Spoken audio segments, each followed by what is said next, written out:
Mis siis, kui asteroid, mis tappis dinosaurused, poleks maad tabanud? Kui see poleks tabanud, siis võib-olla oleksid nad siiani elus. Ja kui nende valitsemine oleks jätkunud, oleksid imetajad võib-olla jäänud väikesteks. See tähendab, et võib-olla poleks ka inimesi olemas. Aga enne kui me arutame, milline näeks maailm välja, kui dinosaurused poleks välja surnud, peame kõigepealt tagasi minema sellele päevale, mis äkitselt muutis elu ajalugu maal. Umbes 66 miljonit aastat tagasi kukkus tohutu asteroid maale. Piirkonda, mida tänapäeval nimetatakse Yucatani poolsaareks Mehhikos. Selle läbimõõduks hinnatakse umbes 10–15 kilomeetrit. See oli suurem kui paljud mäed ja liikus enne planeedile põrkumist väga kiiresti. Ajakirjas Nature avaldatud uuringu kohaselt toimus selle kokkupõrge põhjapoolkera kevadel. Teadlased said selle teada pärast uurimist. Suure katastroofi ajal surnud kalade fossiilid. Nende luudel olevad märgid meenutavad puude aastaringe.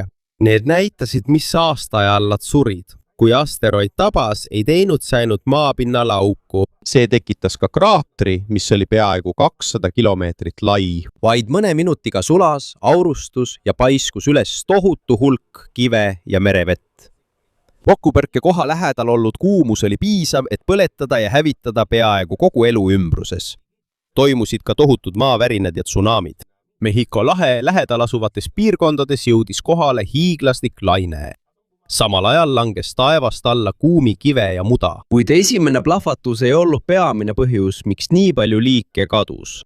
Veelgi suurem probleem oli see koht, kuhu asteroid tabas. Yucatani madalas meres on palju väävlirikkaid kivimeid.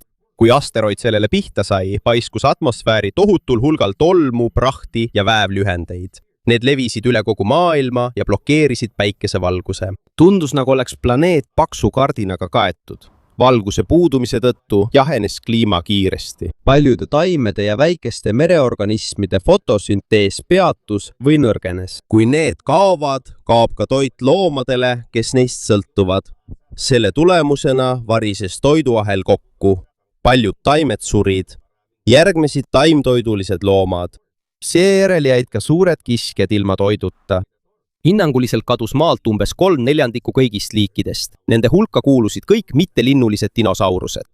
Sellest hoolimata jäid ellu ainult linnud, kes on samuti dinosauruste perekonna osa ning elu jätkus tänaseni. Tegelikult on meil sellest sündmusest siiani jälgi. Erinevates maailma paikades leidub õhukesi kivimikihte, mis sisaldavad suures koguses iriidiumi. Iriidium on haruldane. Maapinnaga võrreldes leidub seda mõnes asteroidis sagedamini.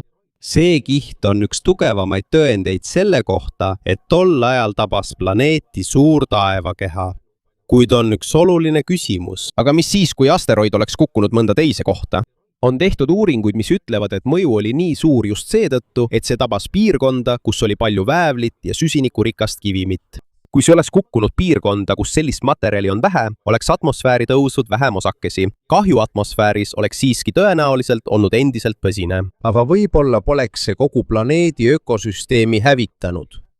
See ei tähenda, et kõik dinosaurused oleks kindlasti ellu jäänud, kui see oleks tabanud sügavat merd. Asteroid oleks ikkagi olnud väga suur ja kindlasti põhjustanud tugevaid tsunamisid, maavärinaid ja kliimamuutusi. Kuid võib-olla oleks hukkunuid olnud vähem ja kui piisavalt palju dinosauruseid oleks ellu jäänud, oleksid nad võinud uuesti paljuneda ja jääda maismaa peamisteks loomadeks. Aga mis juhtuks, kui mõned dinosaurused oleksid ellu jäänud ja jõudnud meie aega? Enne kui me sellele vastuse leiame, peame kõigepealt nägema, milline nägi maailm välja enne katastroofi. Tegelikult ei olnud tollane maailm lihtsalt vulkaanide, kivide ja suitsuplaneet. Kriidiajastu lõpus oli maa palju soojem kui praegu. Poolustel ei olnud suuri püsivaid jääkatteid. Merevee tase oli samuti kõrgem. Seetõttu olid paljud mandrite osad kaetud madala mereveega. Põhja-Ameerika oli samuti kaardil hoopis teistsugune kui praegu. Suur meri jagas selle kunagi 2 osaks. Selle ümber olid jõed, sood, rannikutasandikud ja ulatuslikud metsad. Dinosaurusid elasid peaaegu igasuguses keskkonnas. Oli väikseid dinosauruseid, kes olid kanasuurused. Oli kiireid kiskjaid. Oli dinosauruseid, kellel olid nokad, sarved, turvised ja pikad kaelad. Ja oli liike, kes olid isegi raskemad kui mõned tänapäeva elevandid. Üks tähtsamaid paiku, mis annab meile selge pildi sellest ajastust, on Hell Creeki kihistu. See on ulatuslik kivimikiht, mis asub Montana, Põhja-Dakota, Lõuna-Dakota ja Wyomingi osades. Siinsed kivimid moodustusid kriidiaja lõpus umbes 66–66 miljonit aastat tagasi. Paljud fossiilid siin pärinevad just viimasest ajast enne asteroidi langemist. Siin elasid mõned ajaloo kõige tuntumad dinosaurused. Nende hulka kuulus ka Tyrannosaurus rex. Täiskasvanud T-rex võis olla umbes 12 meetrit pikk. Sellel oli väga suur pea, paksud luud, tugevad lõuad ja teravad hambad, mis suutsid purustada nii liha kui luid. T-rexi relvaks polnud ainult jõud. Tema silmad olid suunatud ettepoole. Tänu sellele nägid mõlemad silmad sama sihtmärki erinevatest nurkadest. See aitab tal jahti pidades hinnata saaklooma kaugust. Ken Stevensi uuringu kohaselt oli T-rexi nägemine tõenäoliselt väga terav ning tema binokulaarne nägemisväli oli laiem kui paljudel tänapäeva kiskjatel. Kuid tema nägemise täpne kaugus ja teravus on vaid hinnang, mis põhineb kolju kujul ja võrdlusel tänapäevaste loomadega. See tähendab, et pole tõsi see, mida filmides sageli näidatakse, et T-rex ei näe sind, kui sa ei liigu. On suur tõenäosus, et T-rex nägi selgelt nii jooksvat nooma kui ka seisvat inimest, kuid ka tema saak polnud sugugi lihtne. Üks suurimaid taimtoidulisi selles piirkonnas oli Triceratops. See võis kasvada peaaegu 9 meetri pikkuseks. Sellel oli suur luine kaelakrae pea tagaosas ja 3 sarve, mida sai kasutada kiskjate vastu. See polnud T-rexi jaoks lihtsalt aeglane saakloom. See oli raske ja ohtlik loom, kes suutis vastu hakata. Selles maailmas oli iga suur kiskja ümbritsetud saakloomadega, kellel oli samuti oma kaitsevõime. Mõnel olid sarved, teistel soomus, mõnel oli kiirus, jõud või liikumine karjas. Selline oli maailm, mis äkitselt kadus. Aga kui asteroid oleks eksinud, kui see poleks tabanud väävlirikkaid Yucatani osi, oleks see võitlus võinud jätkuda veel miljoneid aastaid. Ja sealt oleks võinud kujuneda maa, mis ei saanudki kunagi inimeste maailmaks. Sellegipoolest, maailmas, kus dinosaurused ei kadunud, ei oleks ainult Tyrannosaurus rex valitsenud edasi. Suurte taimtoiduliste dinosauruste, eriti Triceratopsi, oleks endiselt rohkem. Mõnes Hell Creeki tihistu piirkonnas on see üks kõige sagedamini leitud suuri dinosauruseid. See tähendab, et neid võis tõesti olla palju Põhja-Ameerika tasandikel ja metsades. Aga me ei tea, kas nad moodustasid väga suuri karju nagu tänapäeva piisanid. On raske täpselt teada looma käitumist ainult fossiilide põhjal. Üks on selge, Triceratopsile ei olnud lihtne läheneda. See võis kasvada peaaegu 9 meetri pikkuseks ja kaaluda mitu tonni. Sellel olid 2 pikka sarve silmade kohal. Üks lühem sarv oli ninal ja suur kõva kaelakrae pea tagaosas. Kui T-rex prooviks sellele kallale tungida, ei oleks kindel, et kiskja võidab. Üks vale liigutus ja sarv võib ründajat tabada. Triceratopsi kõrval elas ka Edmontosaurus, suur hadrosaur ehk pardinokk dinosaur. Tegelikult ei olnud kogu suu nagu pardinokk, ainult esiosa oli lai. Selle lõualuus oli sadu kõrvuti hambaid, mis pidevalt vahetusid, kui need kulusid. Otse kui oleks tal olnud omaenda loomulik jahvatusmasin. Ta kasutas oma hambaid lehtede, okste ja teiste kõvade taimede purustamiseks. Selle tõttu suutis ta süüa väga erinevaid taimeliike. Õhus olid aga pterosaurused. Oluline on selgitada, et pterosaurused ei olnud dinosaurused. Nad olid lendavad roomajad, kes olid dinosaurustega lähedalt suguluses, kuid kuulusid teise rühma. Nad elasid koos dinosaurustega miljoneid aastaid. Üks suurimaid oli Quetzalcoatlus. Tema tiibade siruulatus ulatus hinnanguliselt peaaegu 10–11 meetrini. Kui ta seisis, võis ta olla peaaegu sama kõrge kui kaelkirjak. Kuid kuna tema luud olid õhukesed ja kerged, oli ta kergem, kui tema pikkus eeldada lubaks. Sellise suure looma puhul ei olnud ta ka lihtsalt hiiglaslik lind. Tal ei olnud sulgedega tiibu.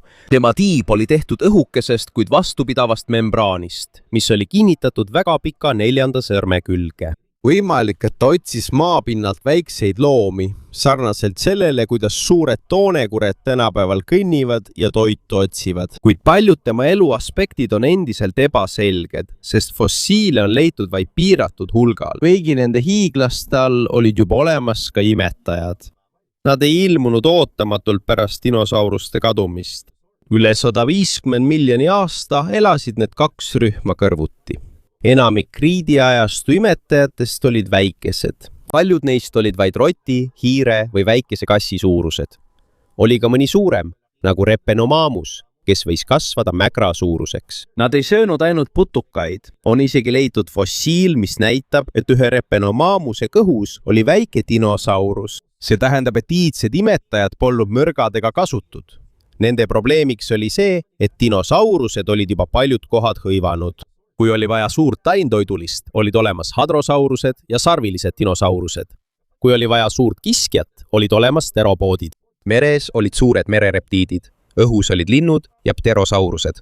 Seetõttu oli paljudele imetajatele turvalisem jääda varjatuks. Neil oli lihtne peituda urgudesse, puudesse, kivide taha ja tihedasse taimestikku. Paljud neist olid tõenäoliselt aktiivsed ka öösel, kui suured dinosaurused eriti ei liikunud.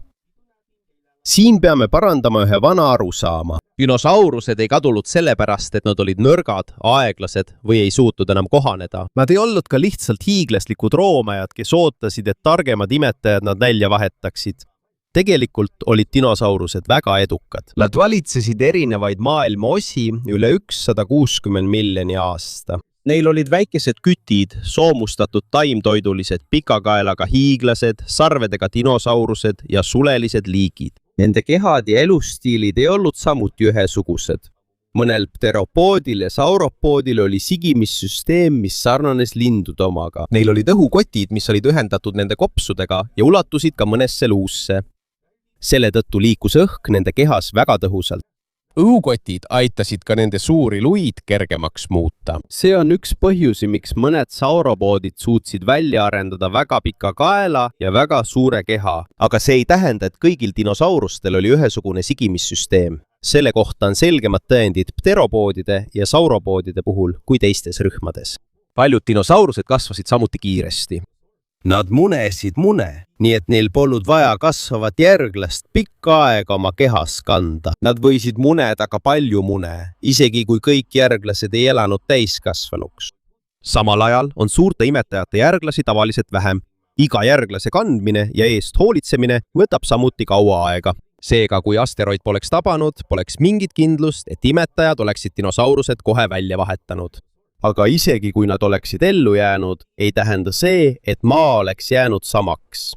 Mandrid liiguvad pidevalt, kliima muutub pidevalt, tekivad uued mäed, mered, taimed ja ökosüsteemid. Antarktika eraldub järk-järgult Lõuna-Ameerikast.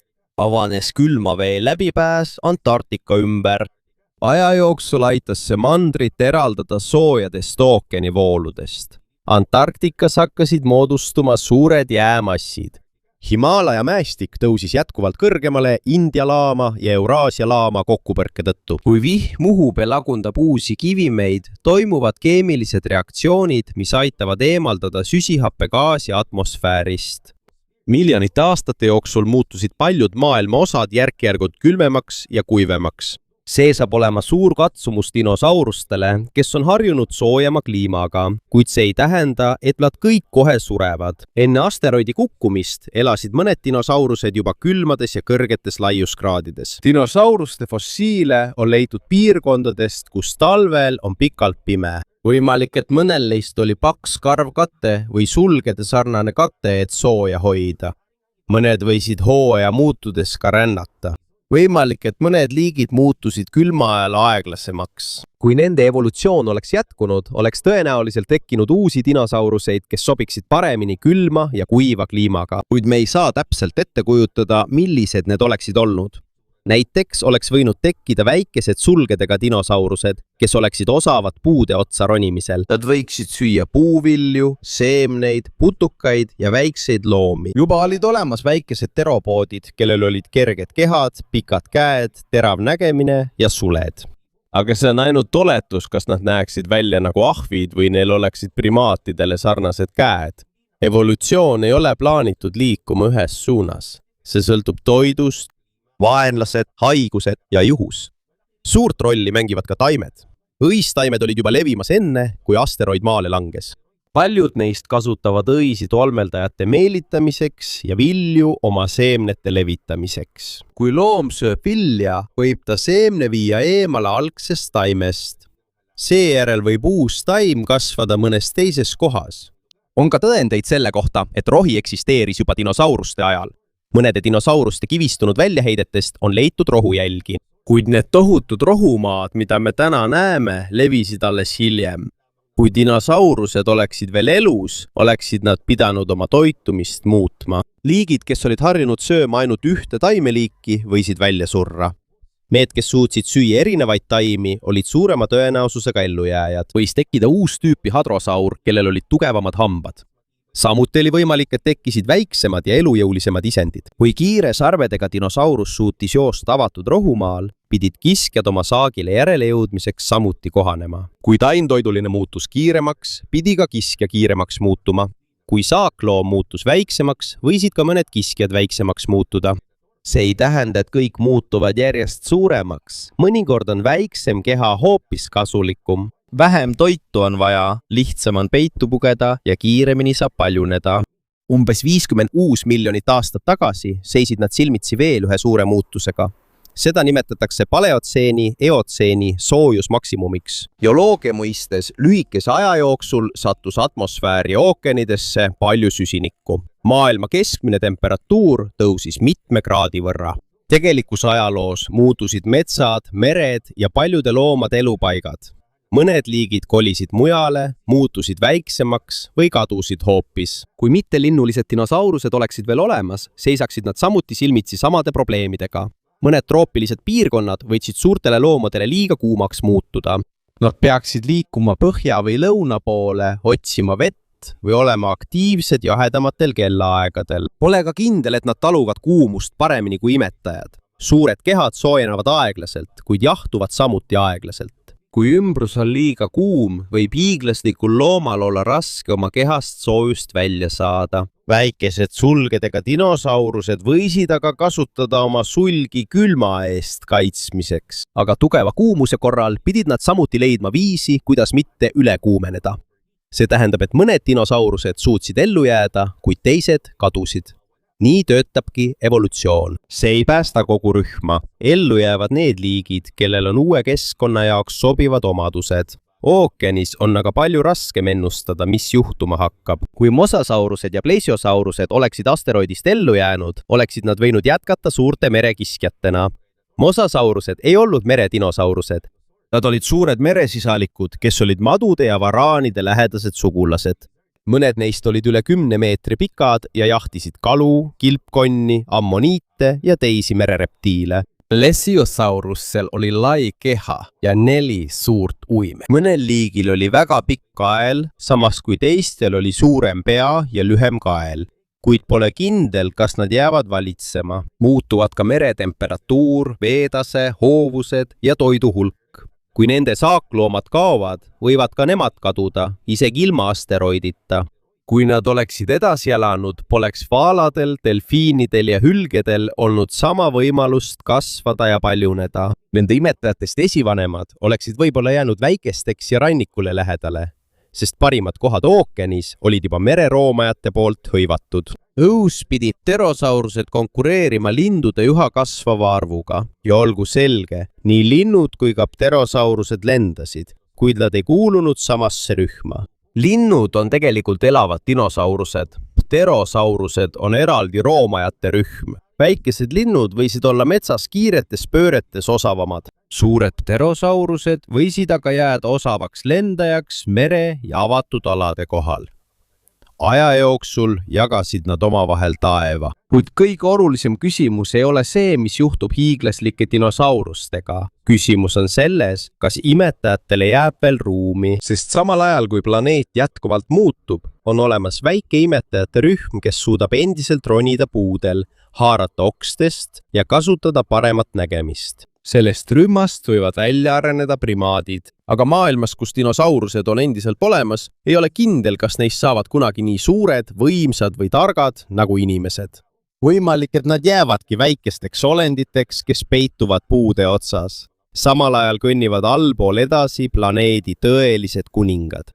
Siiski, kui maa jahtub, muutub ka planeedi välimus järk-järgult. Umbes 34 miljonit aastat tagasi hakkasid Antarktikas moodustuma suured jääkilbid. Maailma temperatuur langes ja paljud metsad vähenesid. mõnes kohas asendusid tihedad metsad avatumate tasandike ja rohumaadega. Kui dinosaurused oleksid sel ajal veel elus olnud, oleksid nad pidanud samuti muutuma.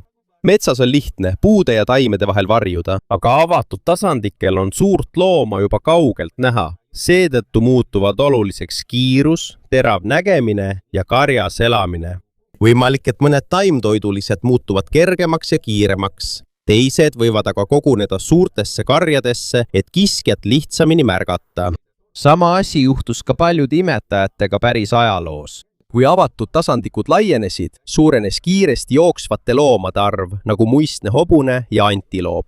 Aga selles alternatiivses maailmas satuvad dinosaurused sama surve alla. See ei tähenda, et neist saavad täpselt hobused, hirved või lehmad, aga neil võivad tekkida sarnased omadused, sest neil tuleb lahendada sama probleem. Kui pead kiskja eest avaral tasandikul põgenema, on kasulikud pikad jalad ja kerge keha. Kui pead valvama mitmes suunas, on kasulik suur grupp. Ja kui pead taga ajama kiiret saaki, pead ka ise olema kiire. Üks suurimaid muutusi, millega nad silmitsi seisavad, on rohumaade laienemine. Rohi oli olemas juba dinosauruste ajal, kuid need laienesid veelgi tsenosoikumi ajastul. Kliima jahenemine ja kuivemaks muutumine ning süsinikdioksiidi koguse muutused aitasid kaasa metsade vähenemisele ja avatud elupaikade suurenemisele. Rohumaad ei levinud kogu maailmas üheaegselt. Nende laienemise aeg sõltus piirkonnast. Tundub, et rohi on lihtsalt tavaline taim, kuid seda on väga raske tõrjuda. Erinevalt paljudest teistest taimedest kasvab see altpoolt. Rohi kasvab altpoolt, juurte lähedalt. Seetõttu võib see uuesti kasvada isegi siis, kui seda süüakse, tallatakse või pealmine osa ära lõigatakse. Paljudes kõrrelistes leidub mikroskoobi all ka väikseid osakesi, mida nimetatakse fütoliitideks. Need on valmistatud ränidioksiidist ja muudavad taime karedamaks. Kui loom sööb iga päev rohtu, kuluvad tema hambad kiiresti. See on nagu kareda materjali pidev närimine. Tegelikus ajaloos tekkis paljudel rohusööjatest imetajatel kõrged ja tugevad hambad. Mõned loomad vahetavad või kasvatavad pidevalt osa oma hammastest. Mõnel dinosaurusel oli selles osas juba hea algus olemas. Hadrosaurustel oli olemas hambapatarei. Sadu hambaid olid lõualuus tihedalt koos ning kui kasutusel olev hammas kulus, tuli selle asemele uus. Seega, kui nende evolutsioon oleks jätkunud, oleksid nad võinud väga hästi süüa rohtu ja teisi kõvasid taimi. Samuti oleksid võinud muutuda ka Triceratopsi sugulased. Võimalik, et nende pea oleks muutunud madalamaks, et oleks lihtsam maapinnalt süüa. Samuti oleks nende nokk võinud muutuda laiemaks, et iga ampsuga rohkem rohtu läbi lõigata. Nende kaelakrae oleks võinud muutuda väiksemaks, kui seda enam nii väga vaja ei olnud. Või oleks see võinud ka alles jääda, et kasutada seda näitamiseks, kaitseks või teiste dinosauruste äratundmiseks. Aga see, milline nende täpne välimus oleks olnud, on vaid oletus. Me ei saa kindlalt öelda, et oleks kindlasti olnud üks rohtu sööv Triceratops. Ainus, mida me kindlalt öelda saame, on see, et rohumaal elavatel taimtoidulistel loomadel oleks olnud tugev surve keha ja hammaste muutumiseks. Koos saakloomade muutumisega muutuvad ka kiskjad. Suur T-Rex oli suurepärane raske ja väga tugev kütt, aga avaral tasandikul on lihtne märgata kiskjat, kes on majakõrgune. Saakloomal on võimalik põgeneda enne, kui ta lähedale jõuab. Kui nende suguvõsa oleks jätkunud, oleks mõned tyrannosaurused võinud muutuda läiksemaks, kergemaks ja kiiremaks. Võimalik, et nende jalad oleksid pikemaks kasvanud ja pea liigse raskuse osa oleks vähenenud.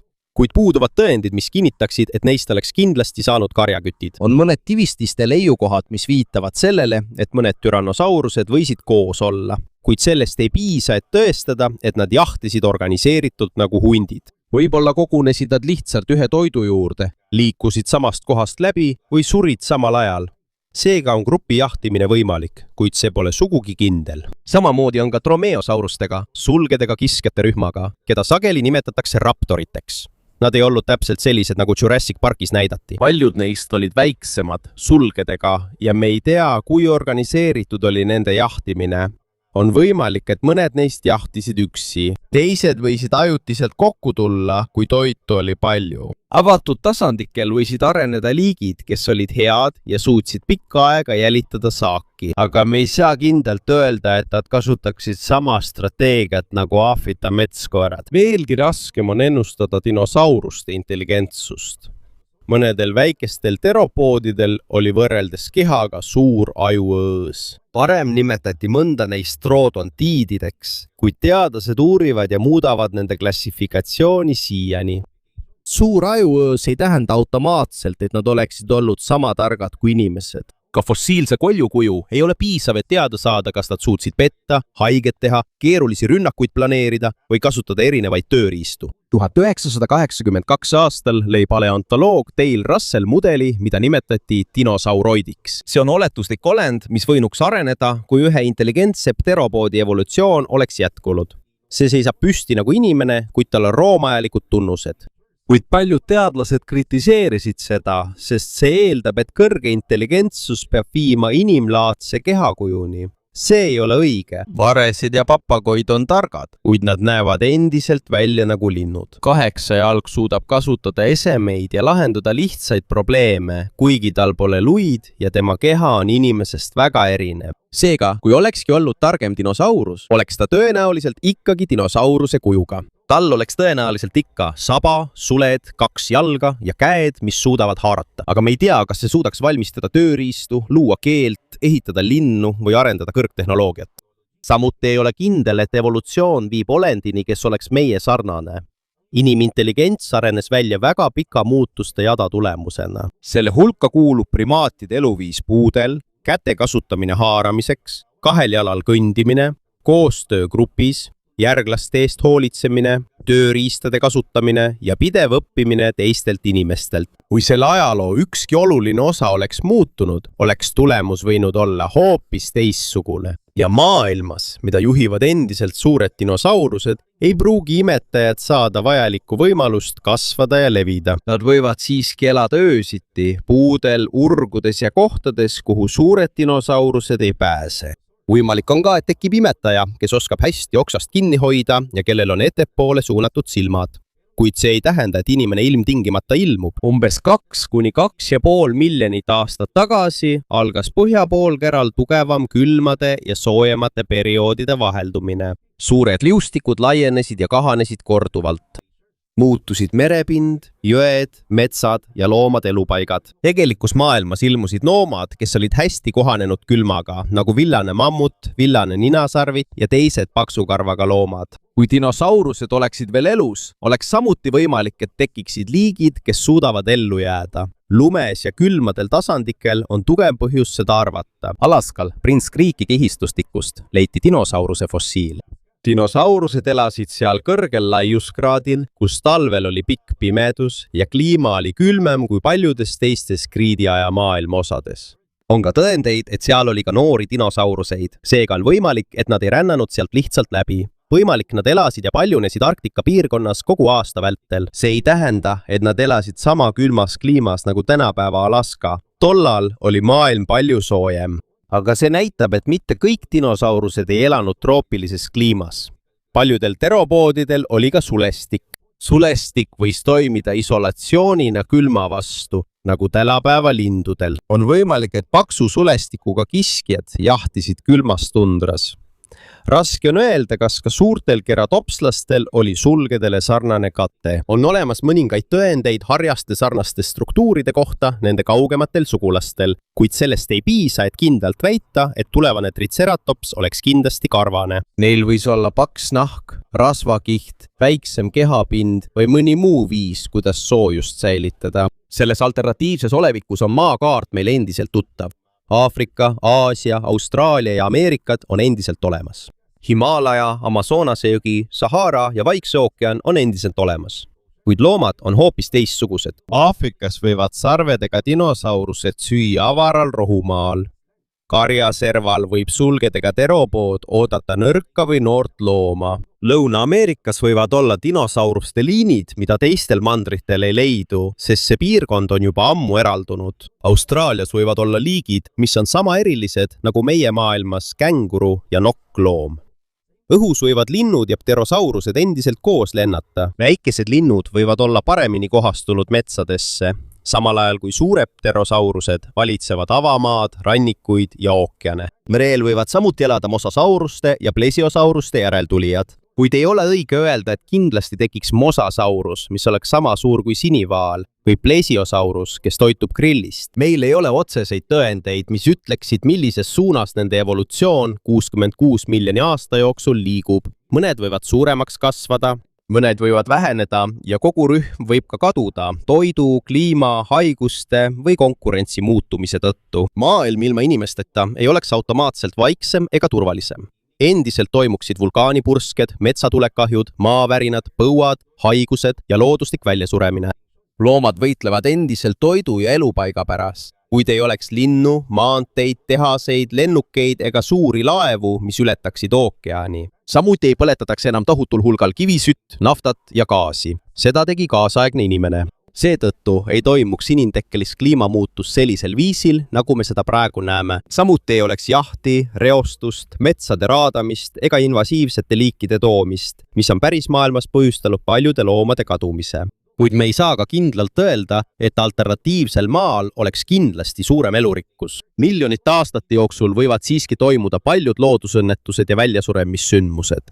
Selge on vaid see, et suund oleks hoopis teistsugune. Ja siin tulebki välja kõige olulisem punkt. Inimese ilmumine ei ole ette määratud. Meie ei ole evolutsiooni automaatne lõpp. Meie tekkisime tänu väga paljudele sündmustele, mis juhtusid õiges järjekorras. Üks tähtsamaid neist oli mittelinnuliste dinosauruste kadumine. Kui paljud ökosüsteemid vabanesid, hakkasid imetajad kiiresti paljunema ja mitmekesistuma. Aja jooksul ilmusid primaadid, seejärel tulid inimahvid, esimesed inimese eellased ja lõpuks homo sapiens.